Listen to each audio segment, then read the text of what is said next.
Disney. Mystery, signs, symbols, numbers, things that flash before your face, and you have no idea why they're there. Why is that there? Well, subliminally, you don't. A lot of times things come at you. You're not even recognizing what's going on there. You just have no clue what you're being flashed and shown. You don't know what you're being shown. It's not seen by your eye. You're not paying attention to it. It's there, but you're not paying attention to it. By the way, so let's get into Disney then. Let's do some looking into Disney and see what is the proof of Disney's religion. What is it? Well, first of all, it should be interesting for you to note that Disney's famous castle, you know the famous castle that you see in all the pictures, and they shoot the fireworks out there and everything else, right? You've seen that before. Well, that was modeled and built after Mad King Ludwig. He was the member of the Bavarian Illuminati. The castle was designed exactly like his. Oh, that's just coincidence. Well, Walt Disney was a 33rd degree Mason of the Scottish Rite. He was friends with top-level Illuminati families. He had personal audiences with the Pope and the Queen of England.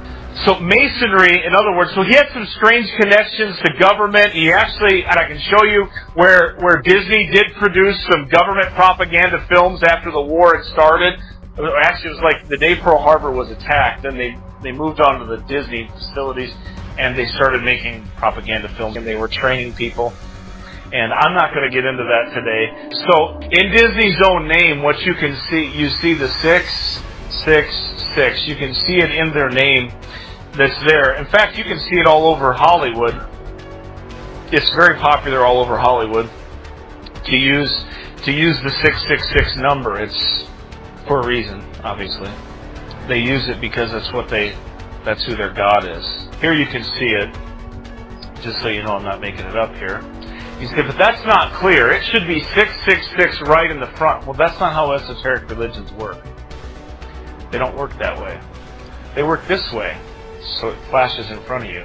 So the Eye of Horus is the next thing that you see in Disney movies. Well, what's the Eye of Horus? You see it everywhere. It is everywhere in their movies. Everywhere. The all-seeing eye, it's called. You've seen it? Just pull out a dollar bill and look at the back of it. You see that all-seeing eye? I told you a few weeks ago the dollar bill has a story in it that it tells, and it tells a story about that, but that all-seeing eye is at the top.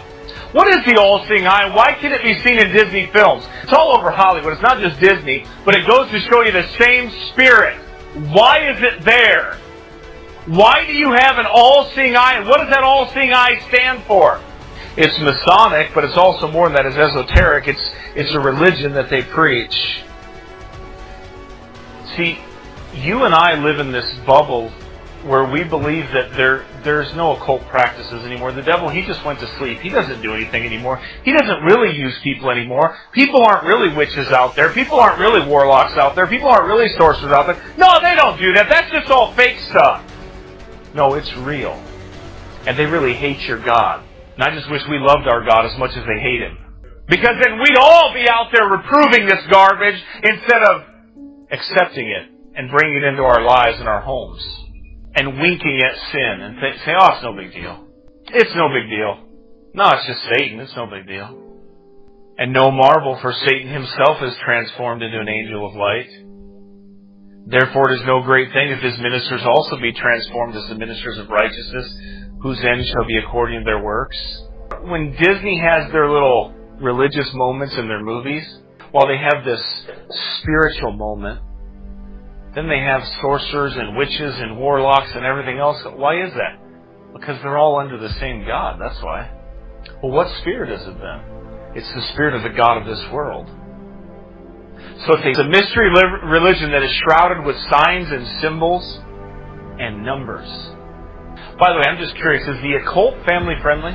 So if I'm watching National Treasure or something, is that family friendly? If I'm teaching Satanism, is that family friendly? If I'm teaching occult practices, is that family friendly? If I'm teaching witchcraft, is that family friendly? Well, it wouldn't be friendly to my family.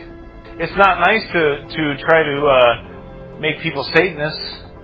But let's see, what else? Why is magic then in Disney movies? Why is that so important? Why? Because in esoteric religions, that is the power. It's satanic. That's the light. That's what they do. And that's what Disney does in their films. Their films are all about sorcery and magic. They're all about numbers and signs and symbols. That's what they're preaching. That's the religion of Disney. That's what they do. Fantasia was a movie that was full of magic and alchemy. Full of it everywhere. Occultic signs and everything. Nudity and everything else. But Christians still watch that. Wizards. Always wizards and witches and everything. Always got to have magic in it. Escape to Witch Mountain. Return to Witch Mountain. Look what they've done to Miley Cyrus, Britney Spears, Christina Aguilera, Lindsay Lohan. Do you think it's an accident?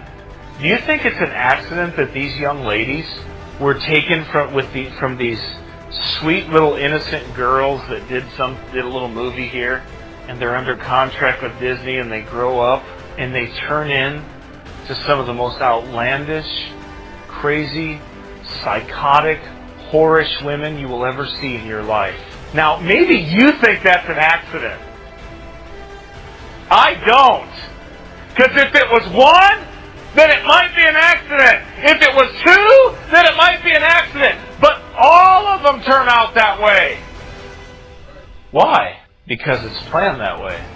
Do you think it's a mistake that this little Hannah Montana girl that used to do these little movies and do all these other things, that this week she comes out and does a completely wicked, satanic, defiling dance that you can't even explain or talk about? It's so perverted. Do you think that's an accident? If you look at the lyrics of what was said in the song, it was about being a good girl. What she was saying there was, and by the way, that whole thing was Masonic. All of those ceremonies are Masonic. All those things they do at the Super Bowl, all of those things. The headgear that Madonna had on when she came out there and did all that stuff is devilish and satanic. It's all meant to do that. Madonna is a Kabbalist. That's what she is. She openly admits that. Britney Spears is. They all are. Why are they all like that? Because it comes from the same strand. Do you think that video was, nobody planned it. That's just what happened. No, they planned it. They planned it all with her. Why? Because she was saying, hey girls, guess what? I'm 18 and I'm not Hannah Montana anymore. I'm a raven whore now. By the way, that's a biblical term. You can get as mad as you want to about it, but it's in the Bible. It's a biblical term. And that's exactly what they turned her into. And her own father did it to her and allowed it to happen to her. All for money.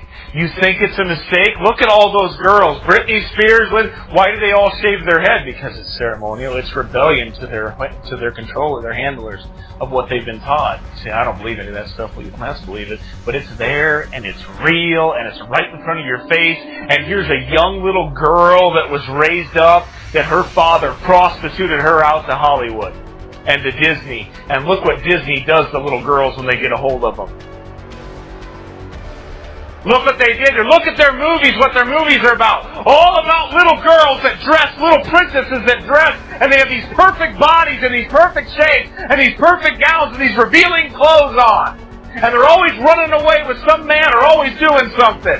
You think that's an accident? You don't think that's on purpose? You don't think their message to teach to your girls is to go out, run away, and live your life the way you want to?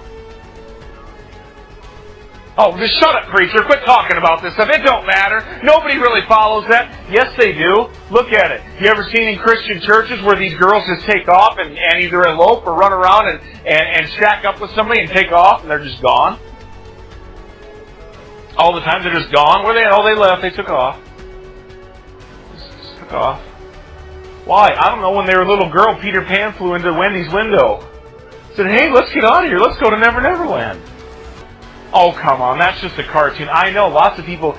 Yeah, see, you don't understand. Let me explain something to you. When you're tripping on acid and you're doing drugs, let me give you a reality, okay, here, where you think the world is just this little sheltered, kind place, and it's all bunny rabbits and little puppies. But it's not, friend. It's not like that. They hate you, they hate your God, and they hate what He stands for. And they mock Him daily, hourly. That television is running all day long to mock your God.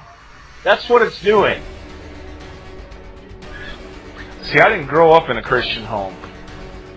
So I know the dangers are out there. What I wonder is, why are God's people running towards that hell that I ran away from? Why do they want it? Why do they desire it? Why do people who are saved by the grace of God desire the wickedness of this world? Why? Why do you that call yourself a born-again believer, why do you and I get angry when somebody preaches the truth to us? Why can't we just accept it and say, God, you're right, your word's right, I don't want anything to do with them occultic people. They're advertising their occult, they're laughing at God, they're laughing because all the Christians support them. The Southern Baptist Convention, they had a block on Disney back in the 90s for like a year or something like that because Disney had a gay day, and then they dropped it. Okay, we'll drop it. What'd you drop it for? And by the way, is gay day the only reason why you should block Disney? I mean, do you see how shallow our faith is today? How shallow our understanding of truth is today, that there's magic and occultism and everything else involved with that, with Walt Disney. And somebody will say, well, I'm just going to boycott him for Gay Day. Really? I mean, there's like 150 other reasons to do it.